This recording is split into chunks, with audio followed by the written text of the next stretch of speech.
There are all sorts of dangers. Postal workers, firemen, police officers. Everything has a risk to it. I would prefer, personally, to have a challenging, stimulating, emotionally and spiritually rewarding career that is short, rather than have a long one that is filled with mediocrity, feeling as if you don't make any difference to people.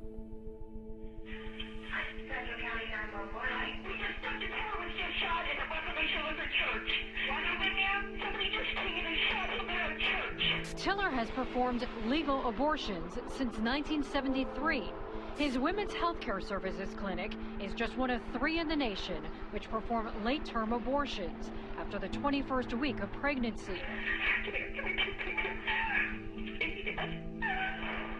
For more than 2 decades, George Tiller was a target of anti-abortion extremists. His Wichita clinic was bombed in 1985. In 1993, he was shot in both arms. And then, at the age of 67, he was murdered at church.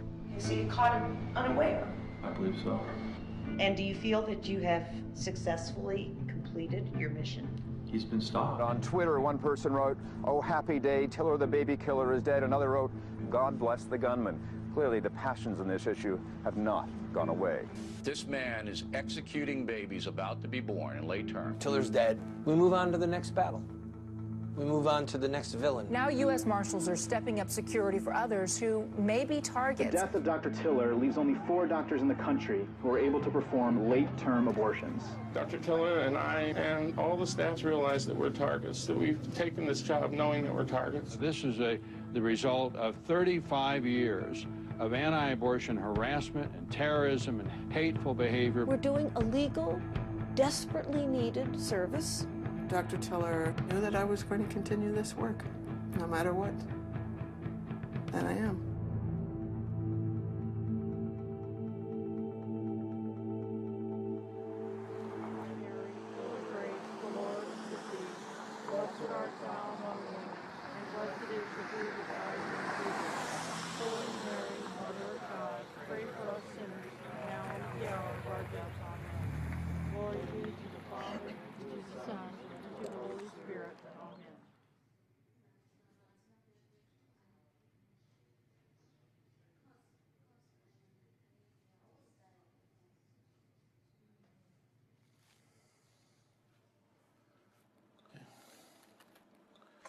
Okay.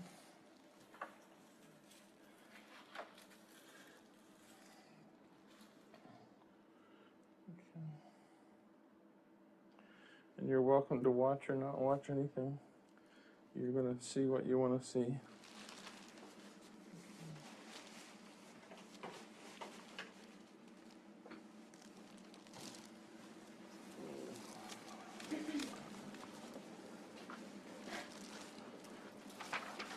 So, anything that's bothering you for any reason, anytime, call, okay? Sad?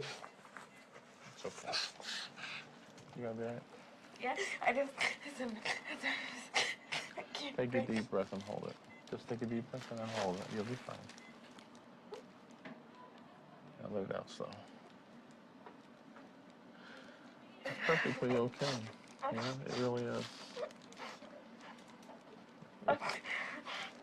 You know, it's emotion. It's a point now in time that you can start to heal. Okay. All right. You take care of it. If you need just to talk to somebody, call us, okay? Is somebody with you today? No, I know. Where are you staying tonight? I'm just gonna go back to Lincoln. It'll be fine. I know you will. But you got to remember you're an hour away, so if you have any questions or problems tonight, call at the beginning of the question and problem. Don't wait for an hour or 2 to find out where we are, okay?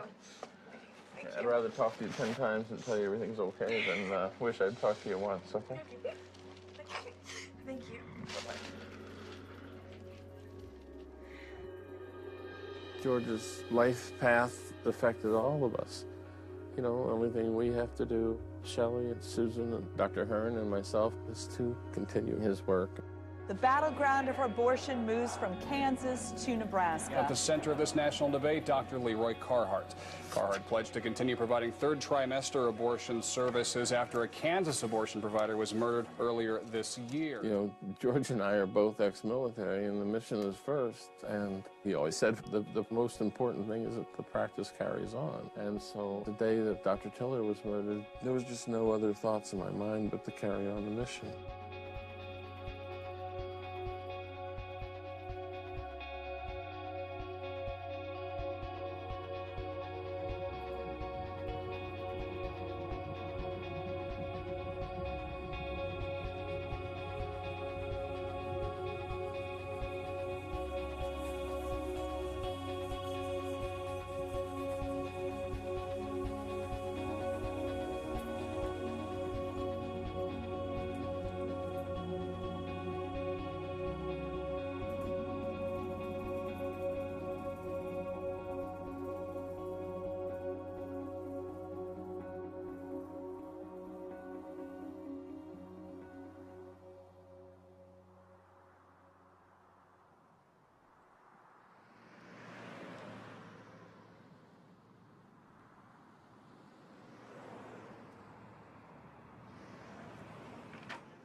I love it when people keep saying, but when are you going to do the shot? I already did the shot. You did? I didn't feel anything. So, when are you going to do the shot? You know, after Dr. Tiller was assassinated, there was absolutely no question in the 3 doctors who worked for him, in any of our minds, that we were going to keep on doing this work. You know, Shelley and I decided we want to do this together. It's kind of like a package deal, and so we finally found a clinic in New Mexico, in Albuquerque, that wanted to add this service so we could go work there. And since we both live in California, we alternate weeks flying there to work. If it was which way? If it's out like that, then I need to go in. Right, yeah, this means like go in, and this means I'm in. Yeah. So the way I met Dr. Tiller was I had started working as an abortion provider in California, and I had gone to a conference, and he was there, and he said, the woman's body is smarter than the doctor's. So, you know, I had come from a midwifery background, so when I heard that, I just piped up, oh, that's midwifery. And he was a little startled, you know, what? I said, oh, that's midwifery. And within 5 minutes, he had offered me a job. That's how we met. I really, really, really liked him. And I felt very close to him, and I did consider him a friend. And I miss him a lot. And there's so often times where I think, oh God, I'd really like to call him and talk to him. Yeah, I miss him tremendously.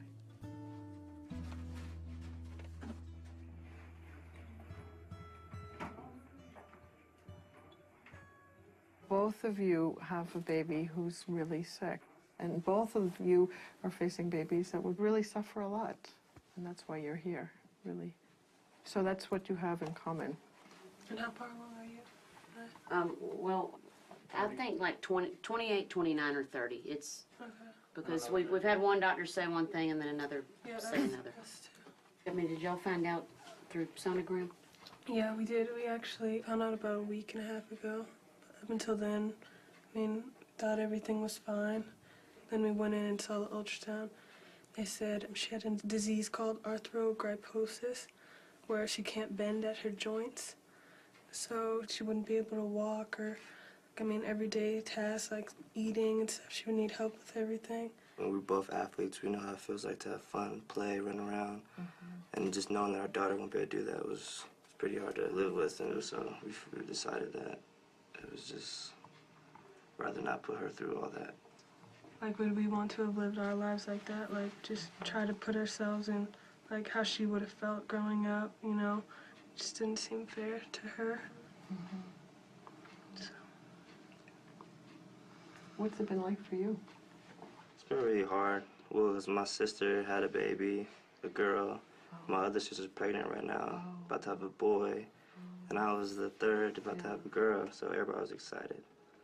But now it's kind of like, it's kind of over now.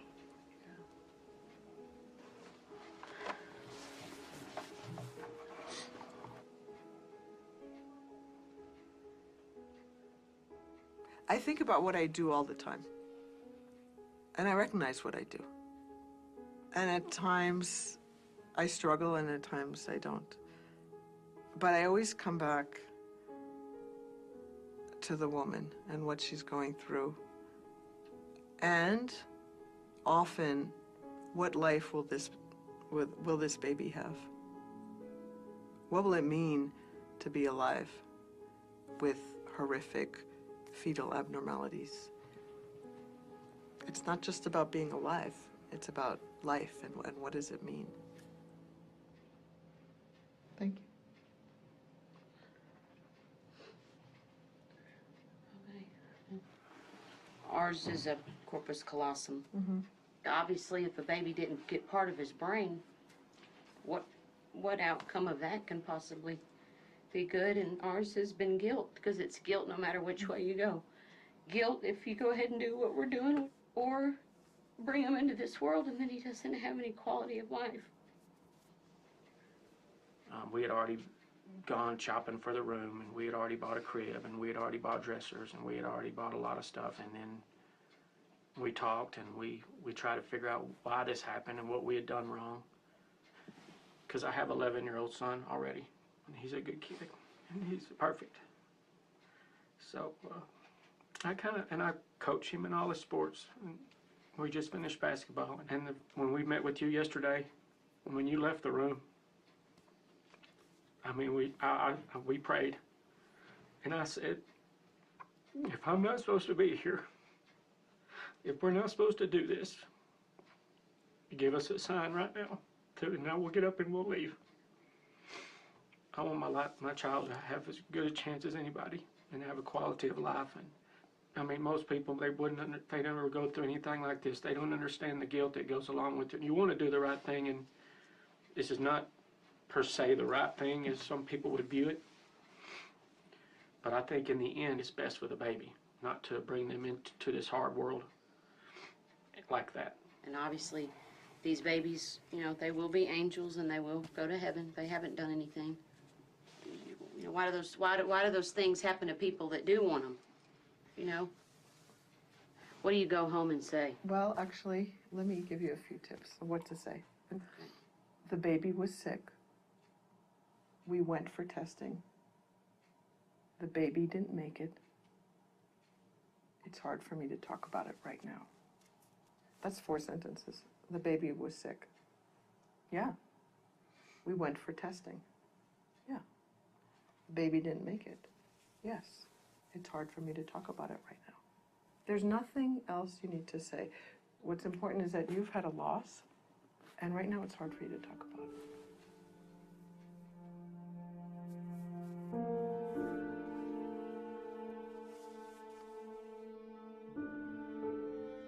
After a woman has had a 3rd trimester abortion, I routinely ask, do you feel any regrets? And I have yet to hear anyone say that, yes, I regret it. But that's just the next day. I don't know how she'll feel a week later, a year later, 2 years later, and she doesn't know either. And I say, you know, you made your decision based on what's going on for you now. You can't look into the future and know where you'll be. So if you should feel regret, and you might, try to be kind to yourself and try to remember why you made your decision then.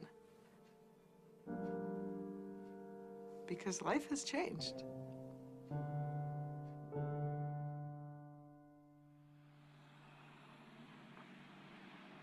This is considered a late-term facility. This is specifically what they target. He's one of the few in the United States that does it. How do you know that? You can just see that they have stomachs and they're going in here and coming out with no stomach. No, they don't come out yet. Oh. It takes a few days. It's hideous, absolutely hideous. So I want to pray just for for the children that have been lost. And we ask for healing for these mothers that are the ones choosing to do this. And this, Lord, this just feels like evil here. Good morning. How are you today? Good. Did you have the first patient set up? Yeah, please. Isn't it ridiculous that people get together to smoke marijuana in the public place? So you see what it does to your brain? You know, for most people, it doesn't matter.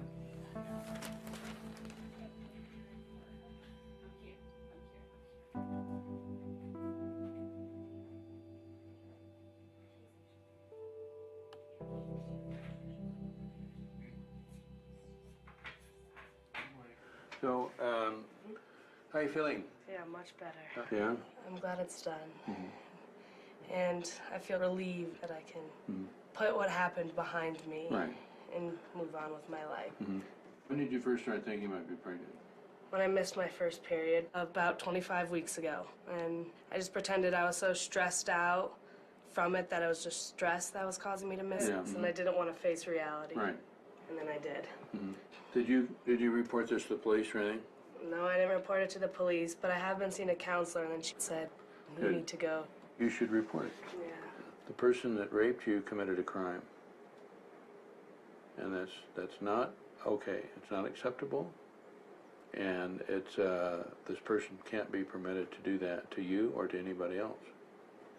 I'd be mortified too if I found out he did it to someone else later on. Even if that weren't true, you need to have justice. Yeah. You know, if you need any help, you just let me know. Okay. That you were here and you needed to have this done. Okay. Thank Okay. you. All It right. means a lot to me. You bet. Okay. Okay, I All will right. report it. So you're going to come here for your follow-up exam? Yep. Okay. In a month. Will you have a safe trip home? I will. Okay. I think you better stay off the slopes for the next few weeks, even though there might be some snow up there, okay? I will. Okay. Thank you so much. You're welcome. You have a safe trip home, okay? I will. All right. When I was in medical school, I loved delivering babies. I thought it was wonderful. You know, I thought the whole thing was miraculous. People were very happy. I loved doing that. And then when I was a Peace Corps physician in Brazil, there was one ward full of women recovering from childbirth, and there are 2 wards full of women recovering from illegal abortion. About 40 or 50% of the women who had had illegal abortions died. And then when I was on pediatrics, we took care of children, babies. They were abused, they were battered. And these babies would come in and be hopelessly damaged, brain damage and terribly injured because the parents didn't want them, or they were not prepared to be parents, or whatever. There was a stark contrast between the women who were having babies they wanted and were ready to care for them, and the women who, for one reason or other, were not going to take care of their babies and continue with that. So I've looked at this from the beginning as a public health issue. I met Dr. Tiller in the late 70s, and the first time that I did a 3rd trimester abortion was in 1982. And during the last 15 years or so, we were among the only people in the world doing really late abortions.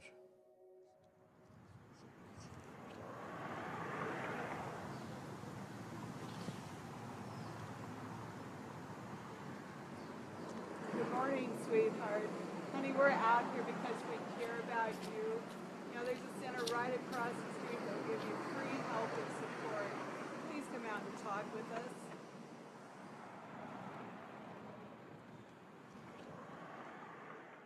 Yeah, referral for Dr. Leroy Carhart.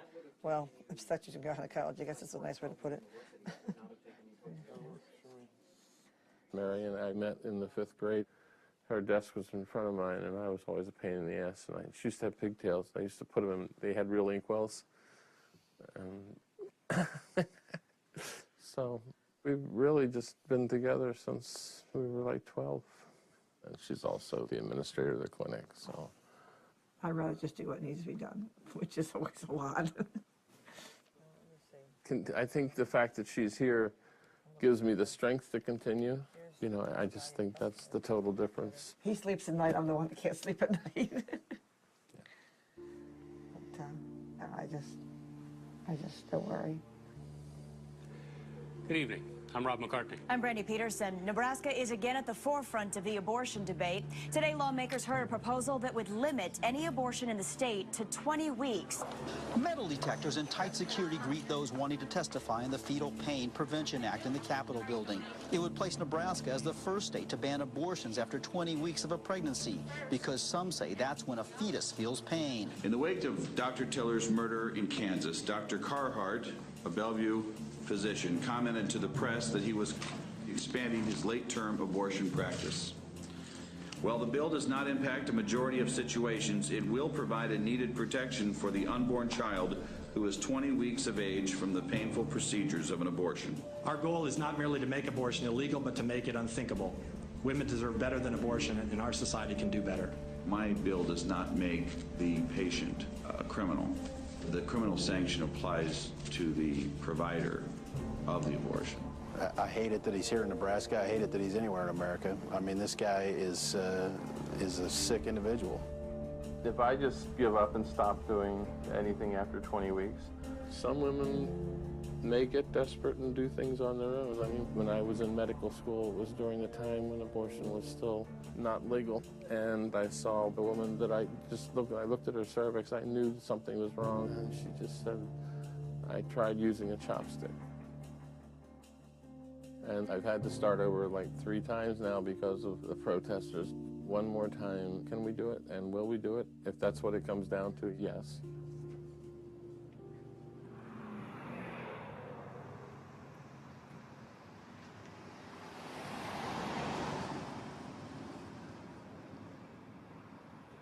Okay, well, I'm glad you asked that question, because this is not going to be a surgery. This is going to be a labor and delivery.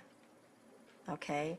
What we're going to do on the first day is we're going to start dilating the cervical canal. The cervix is the opening to the uterus. And also on that first day, we euthanize the fetus. And that is done via injection through the urabdominal wall and into the fetal heart with a drug called digoxin. And that stops the heart. Okay? The third day, and we're going to be giving you a drug that's going to induce contractions. Sometimes the delivery will happen very quickly, sometimes it takes many hours. But bottom line is you're going to go through a labor and delivery. Okay, so you need to be psychologically prepared for that. All right? So, and part of the reason that we do abortions this way is because we want to preserve the integrity of your reproductive organs. We want you to be able to have kids in the future. To us, that's a no-brainer, right?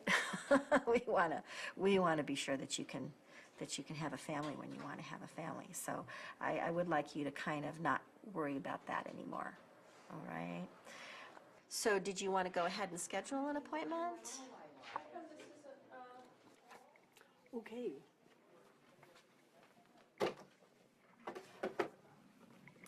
So I'll do the procedure in 2 and then I'll meet in 4. Okay?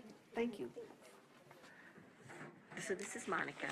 But she's got a lethal fetal condition. Right, yes, she's very sad. And she says, I want this baby, I want this baby. So, can you tell me a little bit about, when you first found out about this anomaly and how you reacted to that, and a little bit about the history of this pregnancy? Well, I was already 25, going on 26 weeks, but the MRI came back with what's called Walker-Warburg lissencephaly, which is... That's fatal, isn't it? Fatal in a lot of ways. There's no way, to say when. It could be in utero. He could be a stillborn. He would have a very short-term life, full of shunts, surgeries, and seizures until he would pass. So all the doctors that I talked to said that he's not a viable child, and that he would eventually just be vegetative, and the most loving thing I could do is to let him go now. We just didn't want to have to make the choice later, because I don't know if I could, to say to not ventilate him or to not do something to save him from seeing him then. So I just couldn't, I don't think I could make that choice then. So I didn't want to have him suffer any more than he had to. It was really important that he had somewhat of a dignified birth, you know, that it wasn't just, you know, the fact that we have the option to spend some time with him afterwards was really important. Yeah, and you will, and you will. Well, that's part of the grieving process, and you need that. Yeah. I'm so sorry. I'm so sorry. Thank you. Yeah. I'm good. You're good. You're good, but you're not good. Yeah, you don't want to say goodbye.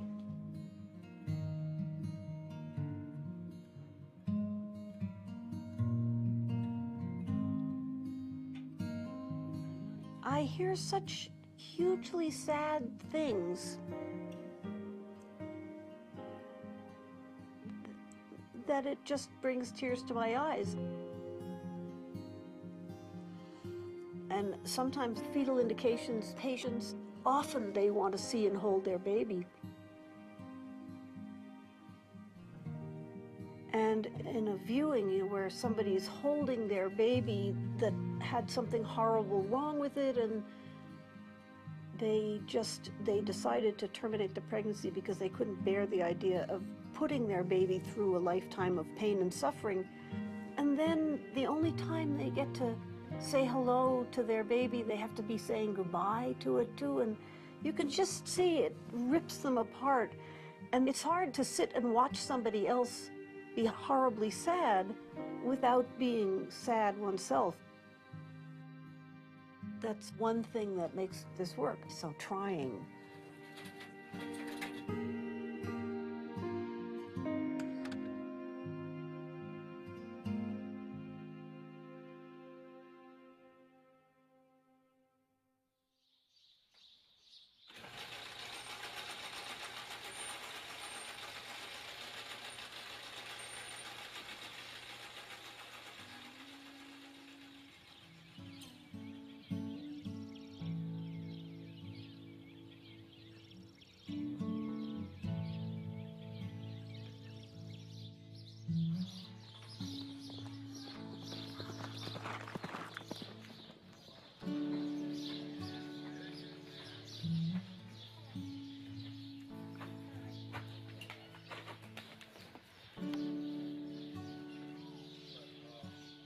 Both of our children rode horses in New Jersey when I was in medical school. It was their hobby. So when we were moving out here, that we had promised them they could have horses.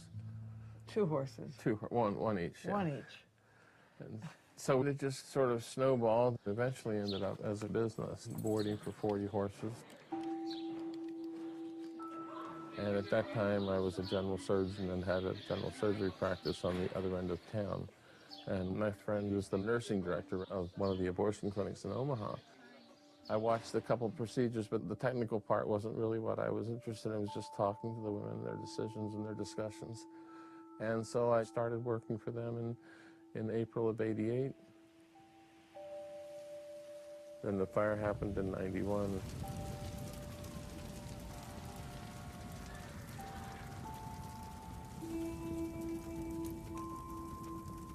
The horses were just all dead where they were in the stalls, just on the ground and burnt.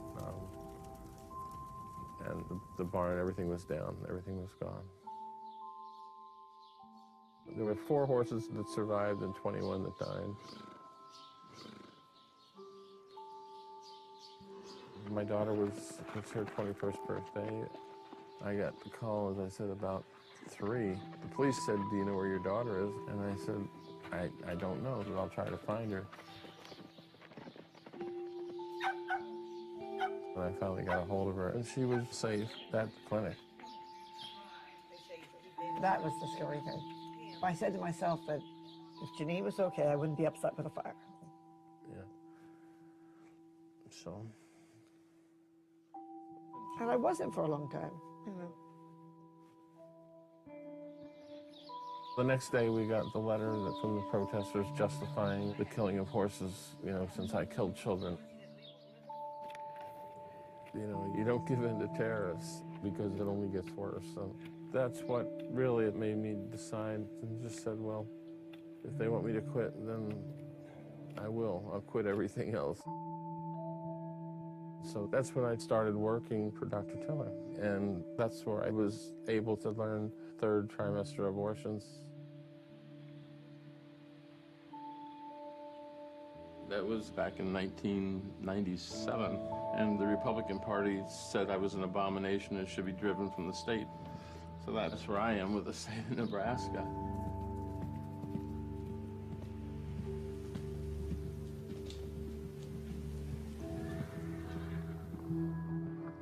Those are just beautiful. The card is darling. That's beautiful. That's really beautiful. I know that every day here isn't very easy, but days like that, like you really gave us a really great gift. Well, thank you. And it felt very precious to us. Oh, so thank you. It was precious to me too, and it was clear that it was precious and wonderful. I mean, and everybody who was here was so loving. Like, I mean, I've never met like more caring and loving people, and I sit out here and listen to these people who shout at you from the outside, and I think the exact opposite's happening in the inside of the building. So nice of you to say. It's just been such a precious experience. Yeah. Any regrets? No. It was. I was very glad that Hudson was he was very beautiful, and you could tell by feeling that there was something wrong. Yeah, he was really sick. Yeah. So we knew that either way it would have been a tragic story for him. Yeah, so. yeah. All right. Okay. Well, one more hug. Okay. Thanks. Thank you so much for everything. Thank you.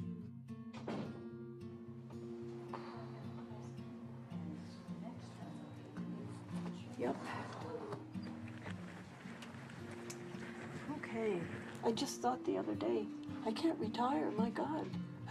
There aren't enough of us. I can't retire.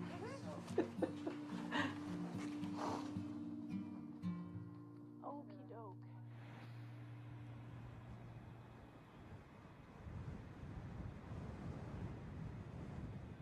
What they've had in the paper about abortion this last month, I think stirs up people much more. They don't give it much thought until they start putting a lot of things in the paper like they have. How many times have you received threatening phone calls because of what I do? Oh, I don't know. How many times do you think? I don't know, Warren. Yeah. People call and I just hang up. I just, I can't. But they call you? Yeah. What did your friends say? I didn't pay that much attention to it, Warren. I mean, I thought you were doing what you felt like you needed to do. I mean, I would hope that one of these days that you feel you could enjoy the rest of your life. Yeah. I would like you to be able to just say, okay, somebody else is going to do this. I'm going to go do my thing now. Yeah. That's what I would like. Yeah, good. If it were possible, that's what I would do.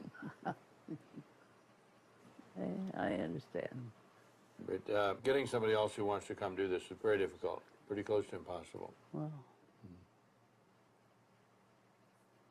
Okay. Okay, I'll see you. Yeah. Take care. Okay, no running in halls, okay? I'll try to behave myself. All right. Okay. All right.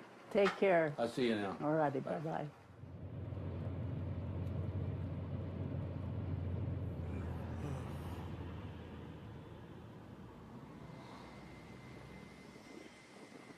Making a deal here, so I get a season pass next year, and apparently I can use it today or something, huh? Yeah, and you're over 70. Yeah. All right, if you want to have a seat, we'll get your picture. Mugshot, go right. Mugshot.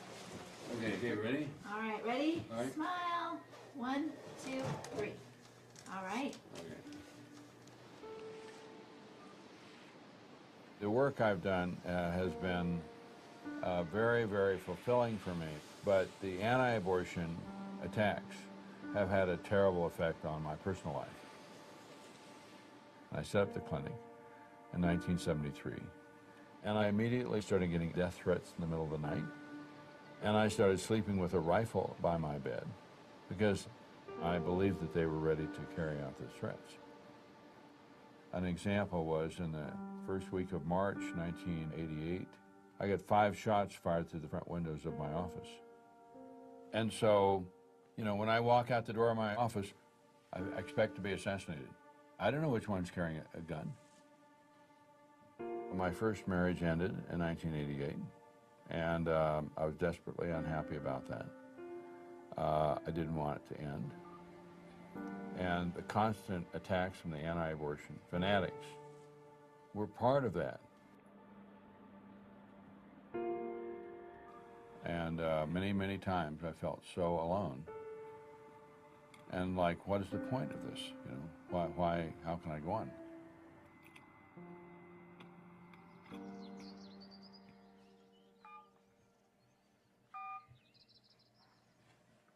Hey, Shelley, this is Susan. First of all, happy birthday. I completely forgot that it was your birthday. And then in horror, I realized that it's also Dr. Tiller's birthday. So when you get home at your convenience, give me a buzz, okay? Bye.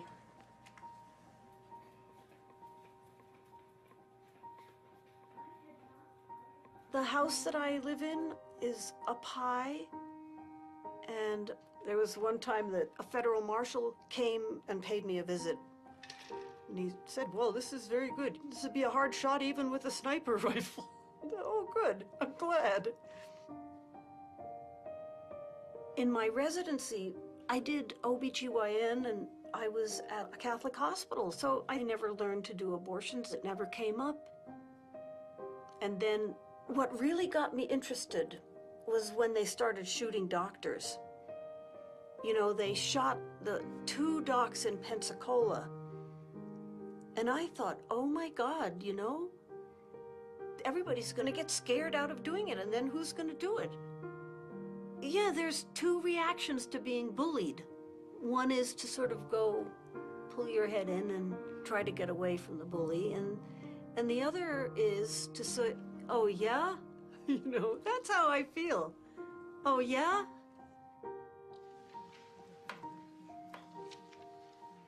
My husband is amazing. He's very, very proud of what I do. And I don't think he's really afraid either. He thinks about security but not in an obsessive way that affects his life badly at all. But my being away from home is quite trying for him. It is hard to be traveling all the time. My wife totally supports me. And I could not do this work without her. Absolutely not. We met actually in midwifery circles. And I think because she was a midwife herself, I think she also really appreciates this work.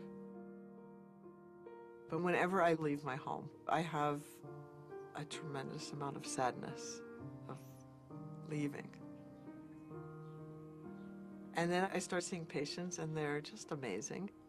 So I go through that cycle endlessly. I've been going through that for years now. That's just how my life is.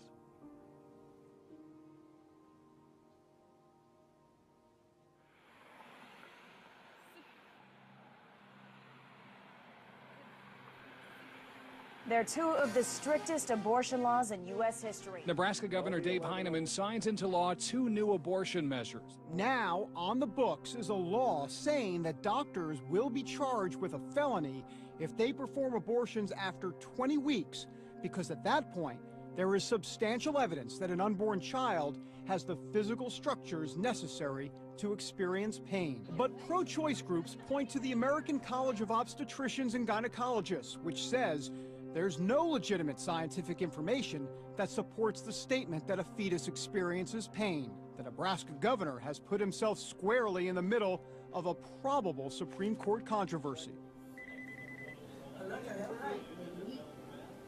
Where are you from? How far along in pregnancy are you? And there's probably only two choices. And is there fetal only or? Since the Fetal Pain Act took effect, we're sending a lot of people to Dr. Hearn, Dr. Selwyn, Dr. Robinson now that we would have done a month or two ago. This one I gave Albuquerque and Warren. Yeah.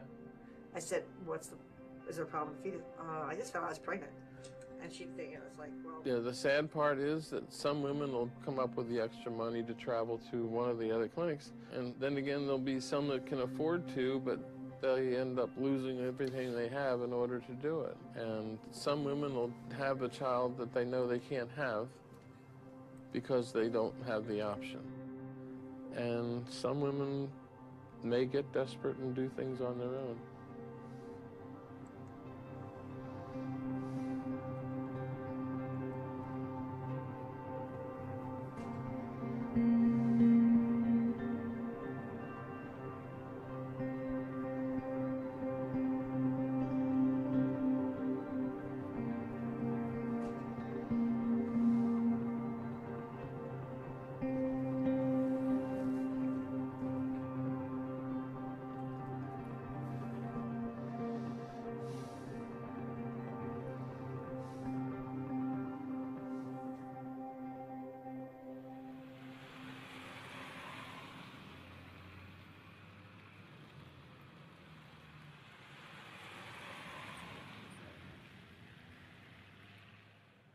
Okay, when was that taken?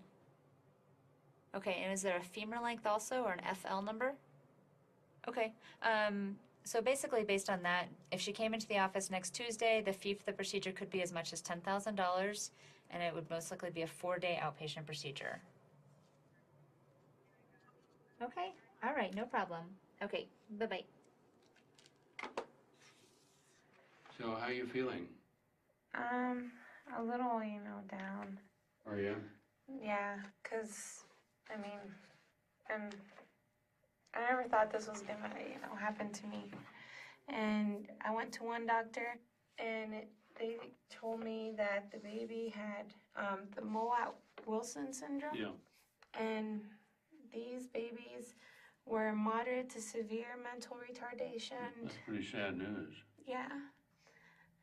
And if they would talk 25 words or less. How far along were you at that point?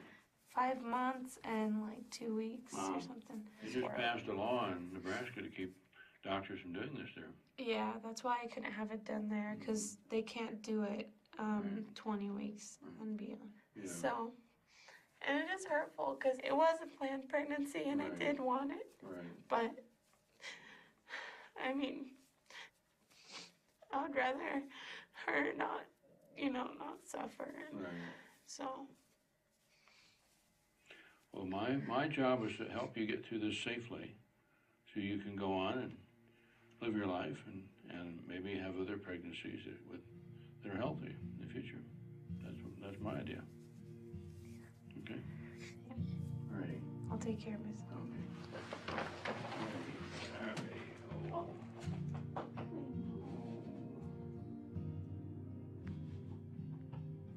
You did fine.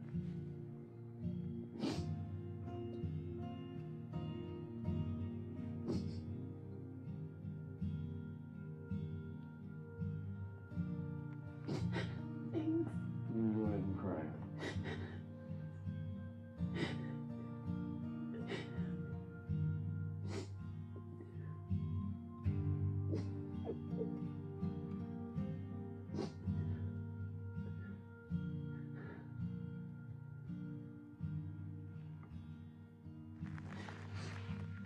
Okay. Yeah, why don't I just give you this whole box of Kleenex? You're gonna need it. It's a long ways back to Nebraska. Yeah.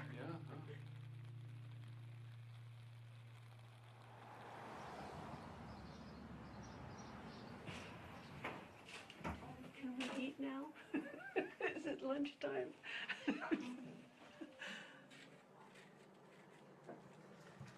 So when we're finished here, Susan, I need to talk to you about a woman that called from France. Oh. I feel quite certain we are not able to see her, but I promised her that I would talk with you about it. How many weeks? Many. Fetal anomaly? No. Oh. Was it a very compelling? I mean, you know, I was.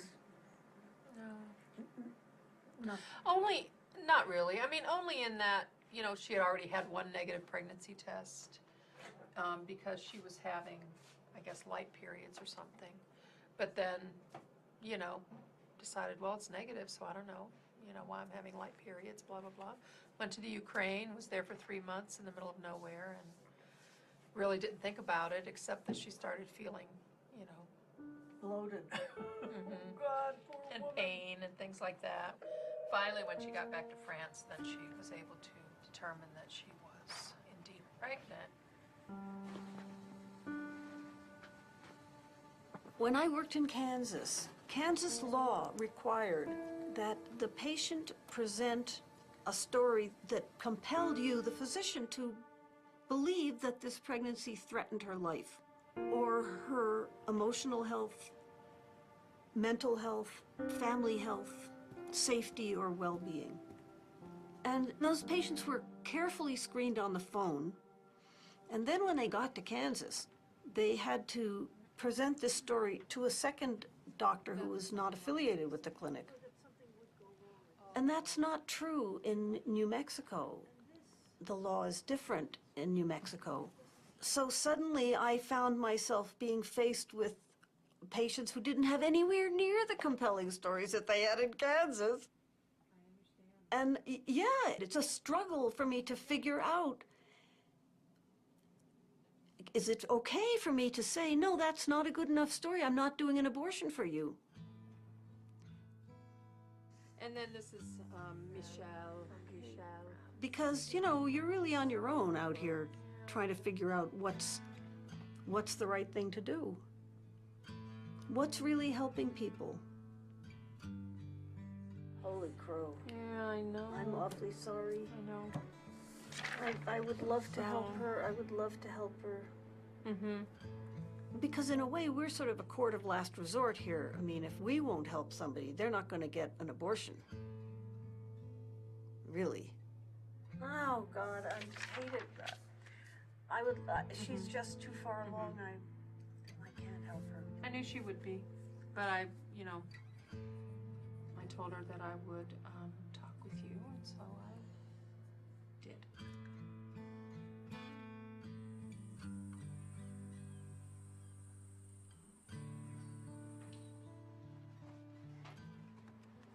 Hi, is this Michelle? Michelle, I talked with Dr. Robinson, and I'm very sorry, but she's not able to do the procedure here for you in our clinic, okay? She feels that it is just too far in the pregnancy for us to, you know, to do this procedure here in our office. It's not possible to talk with her directly, unfortunately. She is in surgery this afternoon with other patients, so she is not available. And we did talk, she and I, for a little while about this, and she's very clear that she's not able to do this procedure here for you, Michelle. And I am very sorry.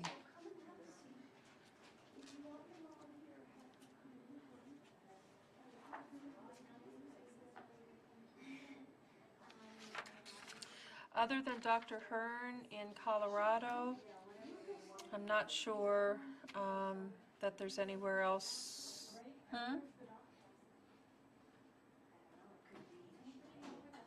Well, our clinic will go to 28 weeks. And then after that, it's strictly case by case and up to the doctor. Usually at this point, we're only able to see women if there is a very, you know, severe fetal anomaly or something, you know, that they're referred to us by their doctor for. So I think that perhaps looking at adoption as the alternative at this point is what you need to perhaps make a plan for. Okay. I'm very sorry, and I wish you the best. Okay, all right, bye.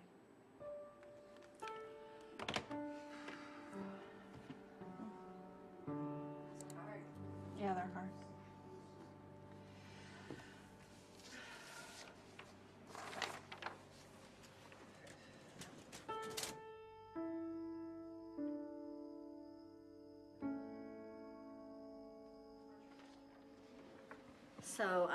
So you have a patient you want to tell me about? Yeah, she's 19 years old. She has a 3-year-old son. She's in school full-time at college. She says, there's just no way we can afford daycare for 2 kids. No way. I asked her, had she thought about adoption? She said that she feels that if she has to continue the pregnancy and have this baby, she's going to keep it, and they'll just have to figure out a way to do it. She's certain she'll have to quit school. Of course, now she's way far. She's 28 weeks now. So what do you think?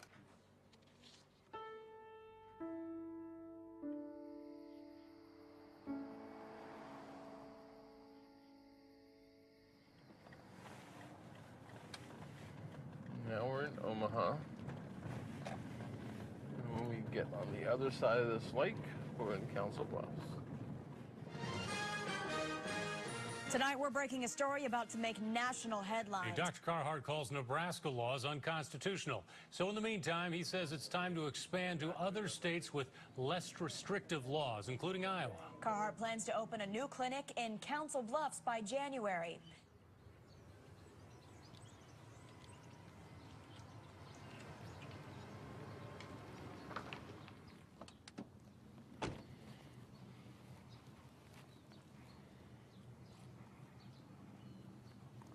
As far as the laws about abortion, Iowa is a lot better than Nebraska, or at least their politicians are more willing to stand up for what they believe in. Well, you can put drapes on it. It would be fine for a waiting area. But that one place, every room had big windows in it. But this is where they said that we could bring the fence down here, and this people could come out this door and in and out this door, and you wouldn't have to ever worry about who was coming in and out.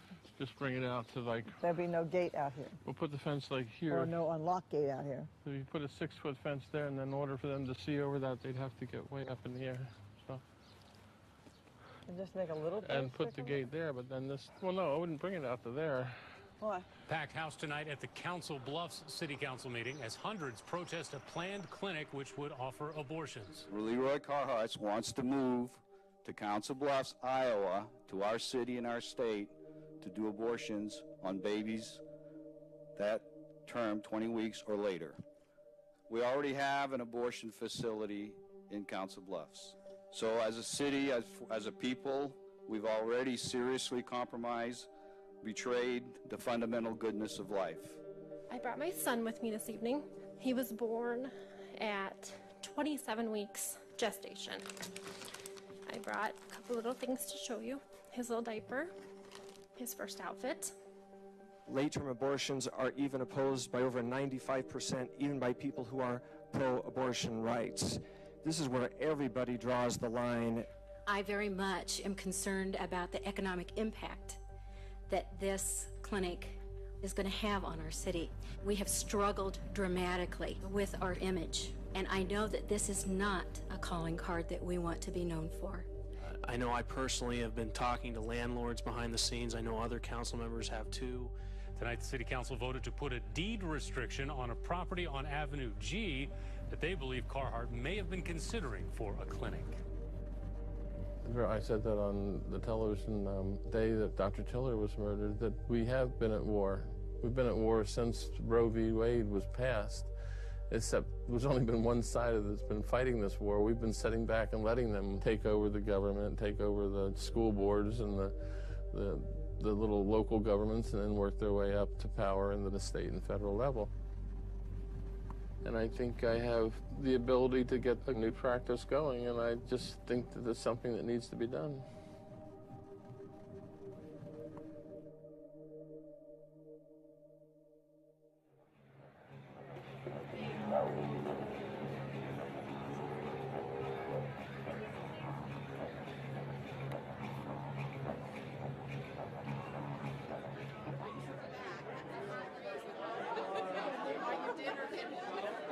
I'm talking to your wife about me organizing a little posse that would watch over you.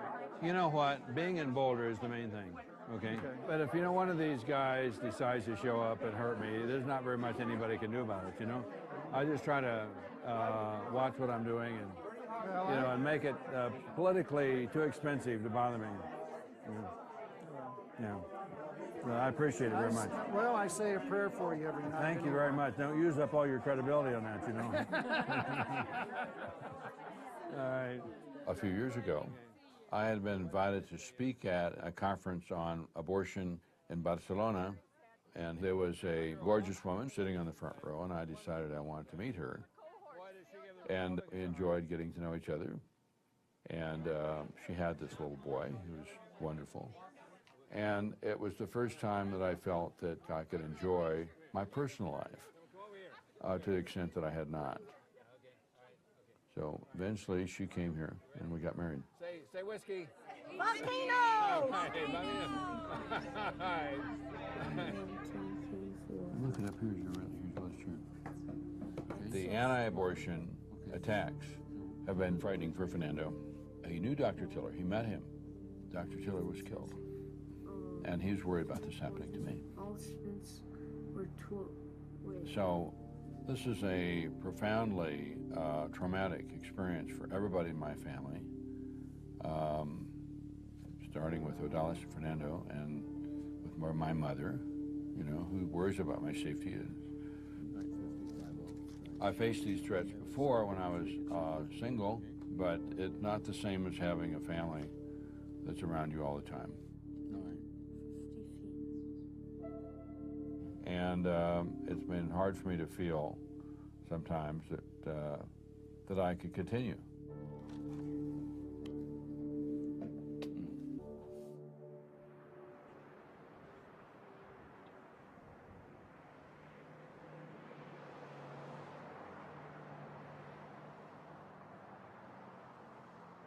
So, Serena, tell me, when did you realize you were pregnant? All the way back in October. Really? What's been going on? Everything's been going on. Yeah. Like one thing after another, and I kept pushing it back. Okay, well, I'm gonna get this money this time. And then, as it goes on, the fees go up. Right. So there's more money. Yeah. So finally I said, okay, when I get my taxes, I could go.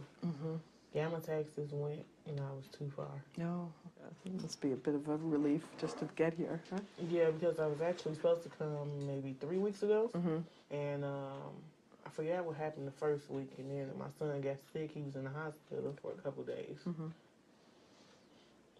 It's a lot going on. Yeah. Sometimes people think, oh, why didn't you just continue the pregnancy and adopt out the baby? What do you think about that? I didn't take care of myself with this baby. Been drinking. No prenatal. I already had 2 kids. I mean, I would if I could, but I really can't. Okay, good. So who's with your kids now? Their dad. Does he know you're here? He knows I'm here. He knows the reason. My family knows I'm here, but they think it's just for vacation. So. Oh, a vacation in Albuquerque. Yeah. Yeah. What do you think would happen if you told them? I don't know. I don't even want to think about that. Yeah. They'll probably call me a murderer or something. Yeah. Are you okay with your decision? I'm getting there. It's like I'm dealing with God and myself. So I'm like, will he forgive me? Will I forgive myself? But I know this is what I need to do. Because, I know this is what I need to do. And I just been praying, hoping God forgives me. And I'll be all right with myself. Yeah. None of us is perfect. That I do know. Yeah. And, this whole thing made me realize don't judge nobody. You don't know what the next person's going through. So don't judge them, because I don't want anybody to judge me for my decisions that I make in life. Yeah. God wants you to be okay. Don't you think? I'll be okay. It's like, it's the beginning of the process. So, think I'd be at peace once it's all over with, you know.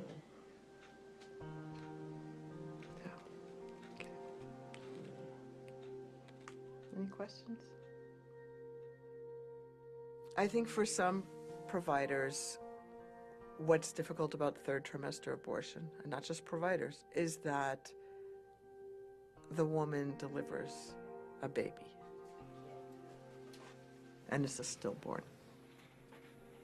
And that's hard to deal with. Morning. How was your night? I think the reason I've struggled is because I think of them as babies.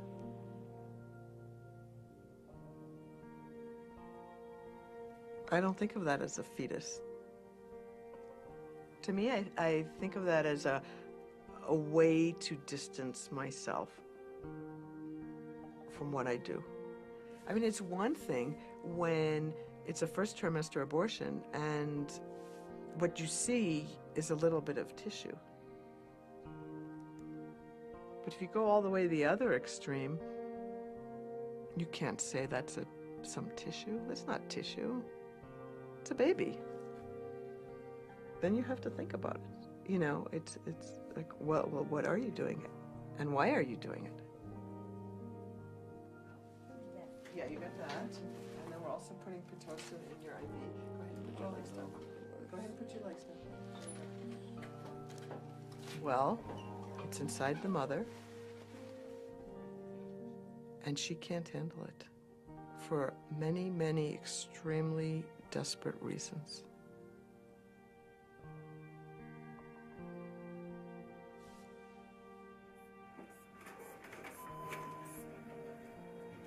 What drives women to seek a third trimester abortion? Unless people understand what's going on for the woman, it's impossible to support it. How could you, really? I mean, it sounds barbaric, doesn't it?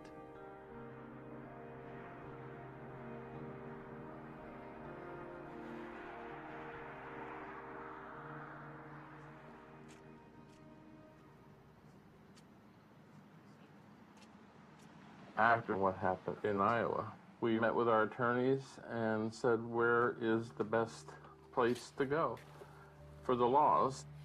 And Maryland was, without any question, the best place for all that.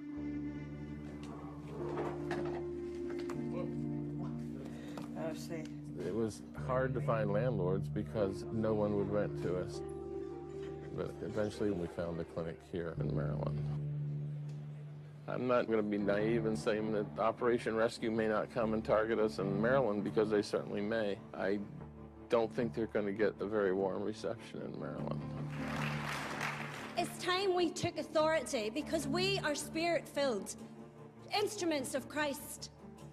And if we don't stand in opposition to this late-term abortionist, he will wreck and ruin and destroy your whole community. In 1991, I stood with 80 pastors on the streets of Wichita, Kansas, and we covenanted with God to believe that Wichita would be abortion-free. It took 19 years, but today, the city of Wichita, Kansas is abortion-free. It is an example and a prophetic witness of what God has done and what God will do. You know, Dr. Tiller, he'd always said, well, you know, it could be you or me, and I don't want to be the next, but I think that this is where somebody now has to say enough is enough. Carhartt's here. It's discouraging. It's frustrating. Brothers and sisters, it's happened before. It's going to happen again. God will do something amazing. Let's pray.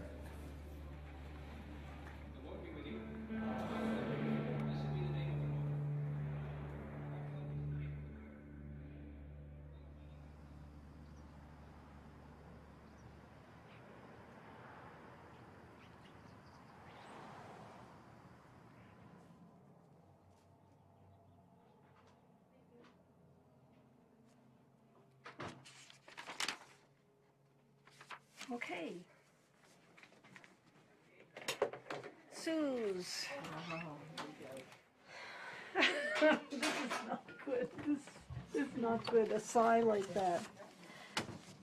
You know, all the years I've been doing this, Susan, this is like only the second time that I don't think I can counsel this patient any further. I mean, that I can't be there for her if we go through with this. I rarely give up on a patient, but okay, so she called last week. She was approved by Shelley. Here's her intake here. Let's grab it real quick. 16 years old. She's 25 weeks today. She hates herself. She's mad at herself that she let this happen. She's been pro-life. She thinks this is killing her baby. And then Joan said, you know, how are you going to forgive yourself? I don't know if I ever will. She's Catholic, and well, will you go to confession? Yeah, I'll probably go to confession. How would she forgive herself if she had the baby? Well, we talked about adoption. They met with the boy. They met with the boy's parents. They met with mother all together. They all want her to have the baby. Keep the baby. This is wrong. You're killing a baby. This is wrong. Boyfriend's parents said, we'll take the baby. We'll raise the baby. Mm-hmm. But she says she didn't think she could walk away from the baby, but she doesn't want a baby. I look at her, and you know, the look in her eyes is just like she hates herself. And so is she going to be bitter over this the rest of her life? Is she going to, you know, try to harm? Is she going to become one of these? Is she going to become an alcoholic? Is she going to try to do self-harm? You know, the antis out there say, oh, you're never going to get over this. Well, this is one I think that she's not going to get over it. I'll be absolutely honest with you. Okay. Joan said, well, you know, she's saying she doesn't want to have a baby, and she's saying that, you know, maybe she can never forgive herself, and I guess we have to let her have that. Right. I mean, But we can't protect people from I know regret if she wants. I mean, if she. But I don't feel I right. You can don't want to participate in this anymore. Okay. So you think I shouldn't do it? I don't. No, I don't think so. Okay. But you know, like I said, I can't make that decision. I can't. So I don't like it. I'll go talk to her, and what I may say is I want you to go back to the hotel and think this over, and if you come back tomorrow and tell me that this is what you want. I mean, that would be, I guess, my fallback position, rather than just send her home to Nevada. No, yeah, no, I don't. To say, we're all uncertain that this is the right thing for you, so I want you to go home or go back to the hotel and think deeply about this, and come back and tell us if this is what you have decided and what you want. Mm-hmm. But again, I feel yucky. You can't solve everybody's problems. Well, I know I can't, but damn it, I want to. Me too. I want to solve everybody's problems. I want to solve everybody's problems. My name is Susan Robinson. I'm the doctor. Hi, Lucy. Nice to meet you too. Do you feel like introducing yourself or telling a little bit about how you came to be here and it's a bit of quite a catastrophe for you? I'm from Reno, Nevada, and I was kind of in denial up until like a month ago. Then I was too scared to tell my mom, just as far as disappointment. Yeah. When I actually could tell her, or we had to talk about it, it was too late. Women come here having decided that this is not a pregnancy that they can or want to sustain. And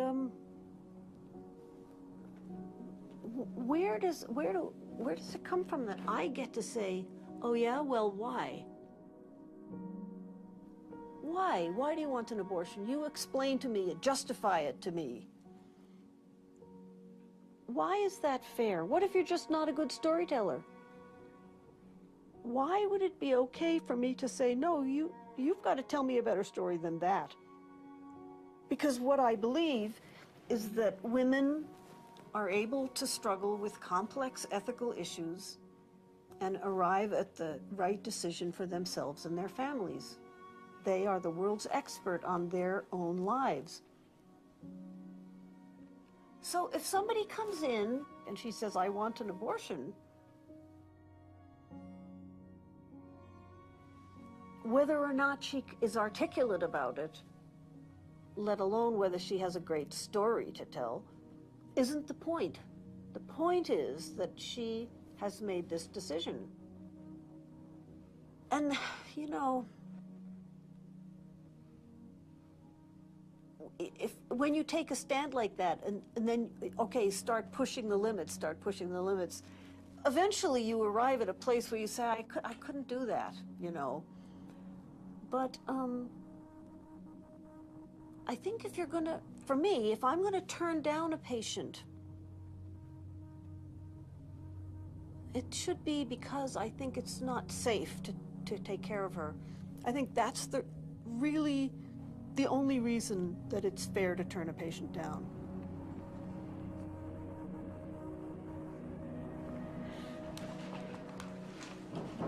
To me, she sounds completely clear. Oh, I mean, I said, look, of course you don't want an abortion. Nobody wants an abortion. You have 3 choices. You can have a kid that you say you can't take good care of. You can have a kid and give it to somebody else who you know or don't know. Or you can have an abortion, which you think is the wrong thing to do. Those are your 3 choices. They all suck. But you have to pick one of them. And she said, I am committed. She said, I am committed 3 or 4 times. And I said, so you have struggled with this decision, and you've arrived at what you think is the best choice that you have available to you. And you feel bad about it, you regret it already, but you think it's the best of your choices? And she said, yes. And I said, you want me to go ahead with this? And she said, yes. Okay. And she said, I've had plenty of time to think about it. I'm committed. Okay. Maybe she couldn't bring herself to say, yes, I want an abortion. Nobody fucking wants an abortion. And she did great. She did.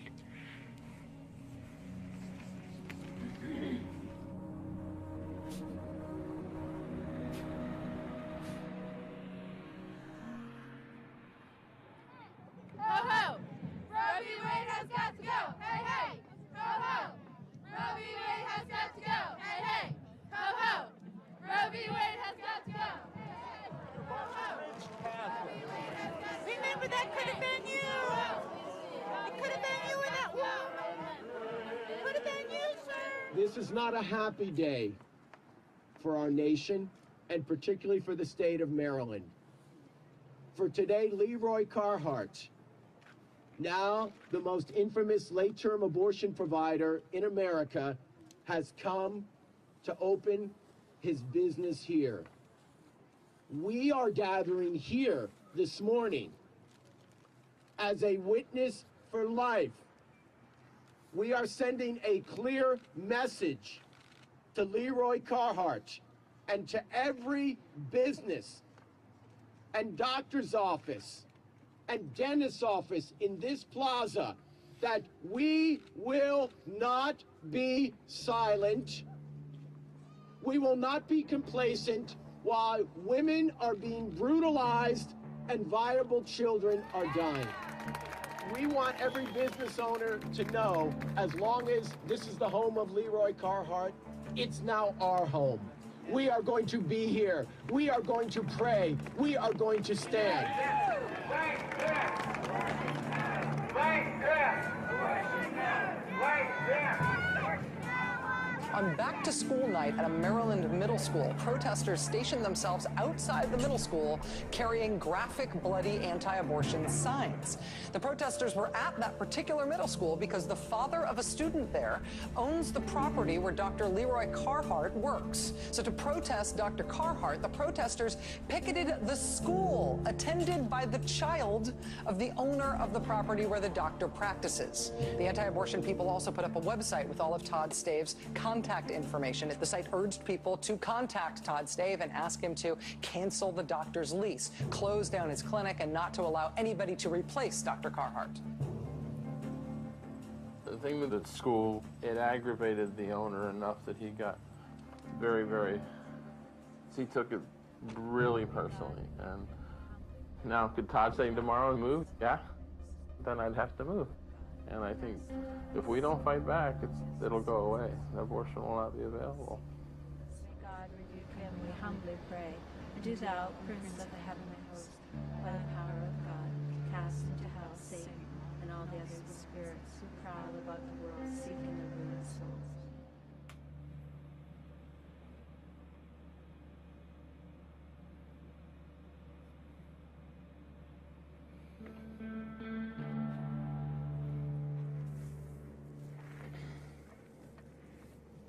I'm going to call the police as I see a black car following us. Oh, we're going to welcoming committee out here. Oh, they got a couple little kids in. How nice. That's what you need, your kids out in the cold.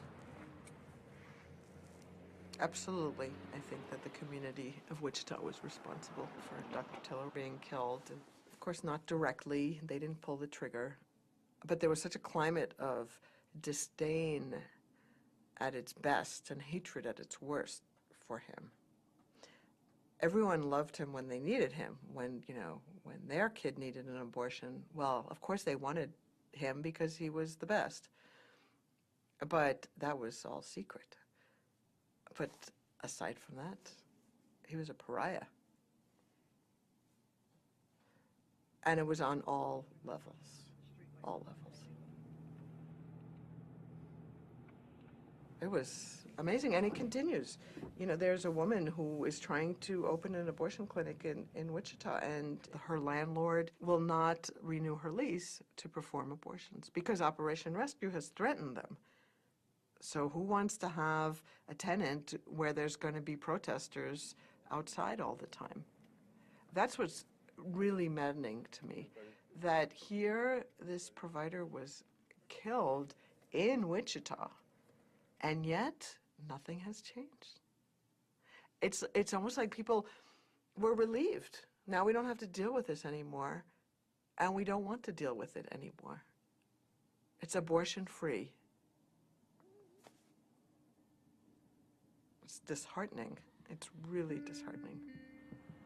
Joining us tonight for the interview is Todd Stave. He's the Maryland entrepreneur who was targeted at his child's middle school. Thank you very much for being here tonight. I appreciate the chance to talk to you about this. Thank you for having me. How did you decide the right way to respond to these protesters? Well, I've actually been a victim of this sort of thing for my entire life. My father was an abortion provider, and I remember when I was a junior in high school back in the early 80s, my father's clinic was firebombed. So I've been around this sort of thing for my entire life, and to go in front of my daughter's middle school and attempt to humiliate me and an attempt to humiliate my daughter, I needed to fight back. Mr. Stave started taking down the names and phone numbers of the people who called him, to call the people back who had been calling him, to thank them for their thoughts and to tell them that no, he would not be shutting Dr. Carhart down. He couldn't legally, even if he wanted to, and besides, he didn't want to.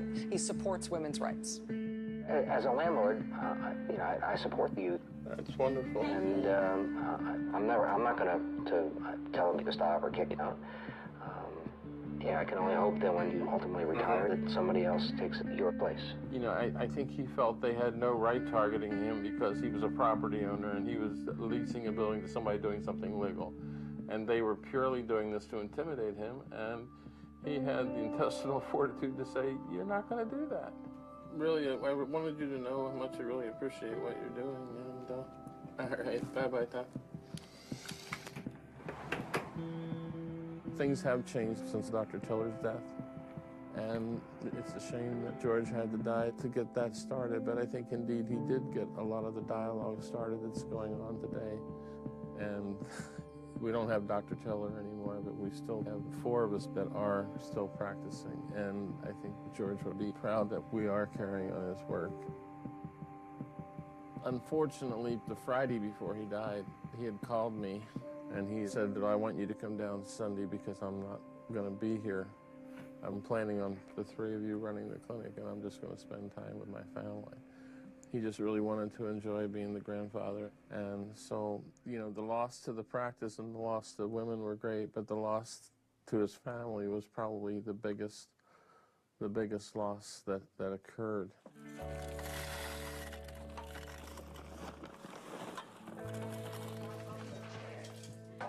You think?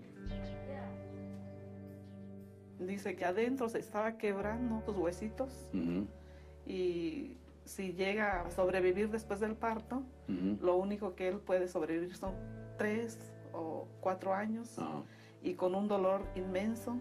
Se puede ir fracturando él tan solo con moverlo. Pues, ¿cómo voy a traer al mundo a sufrir un bebé así? Being an abortion doctor is something I have to do. It's something I need to do. I want to do it. But until a few years ago, when I met my wife, it made me feel extremely isolated and very lonely. You know, this is not a subject which is easy. And, you know, people can disagree.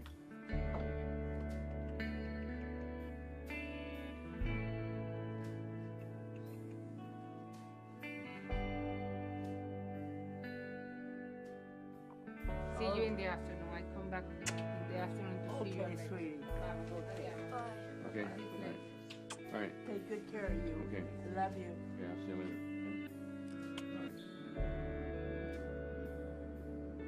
You know, I never even planned to practice medicine, much less specialize in doing abortions. So, here we are. What did you want? Well, I wanted to be a race car driver. I wanted to be a photographer and photojournalist and a writer. And I wanted to have a family. I wanted to be an epidemiologist. What you are? Yes. You're pretty much everything you said, but a race car driver. There are times, if you were following me, Fernando, you might think you were mistaken about that. But I haven't done that with you and your mom in the car.